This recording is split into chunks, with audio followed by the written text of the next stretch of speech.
Upper endoscopy is a test that looks inside the upper gastrointestinal or GI tract. The GI tract includes the esophagus, stomach, and duodenum, which is the first part of the small intestine. The test is also known as an esophageal gastroduodenoscopy or EGD. It's done using a tool called an endoscope, which is a long, thin, flexible tube that has a light and a tiny camera. The test helps find problems such as ulcers, infections, or growths.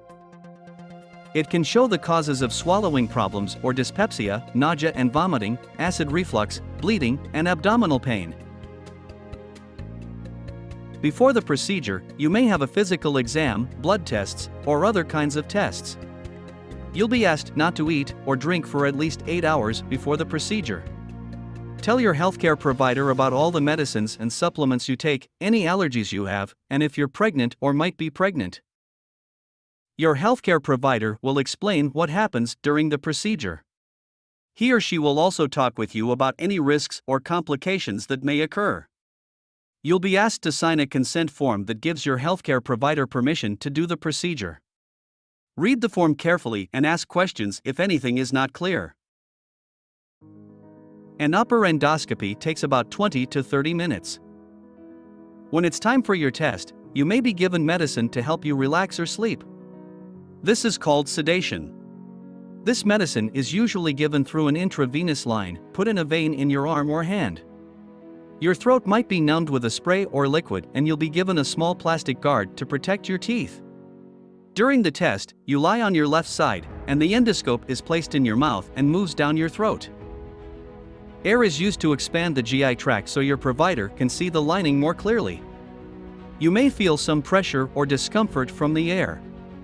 The scope sends pictures of the GI tract to a video screen. Your provider looks at your esophagus, stomach, and duodenum for problems such as bleeding, inflammation, or growths. Using small tools inserted through channels in the endoscope, he or she can take small samples of tissue to send to a lab. This is called a biopsy. In some cases, your provider will remove small growths. The endoscope is then removed. After the test, you'll need to rest for about an hour to let the sedation wear off. This kind of medicine lasts for a while in the body, so you'll need a family member or friend to drive you home. Plan to take it easy for the rest of the day. If you had a biopsy, the results will be ready in about 7 days. Call your healthcare provider if you have any of the following: nausea and vomiting, vomiting blood, stomach pain that doesn't go away, black tarry or bloody stools, trouble swallowing, or fever.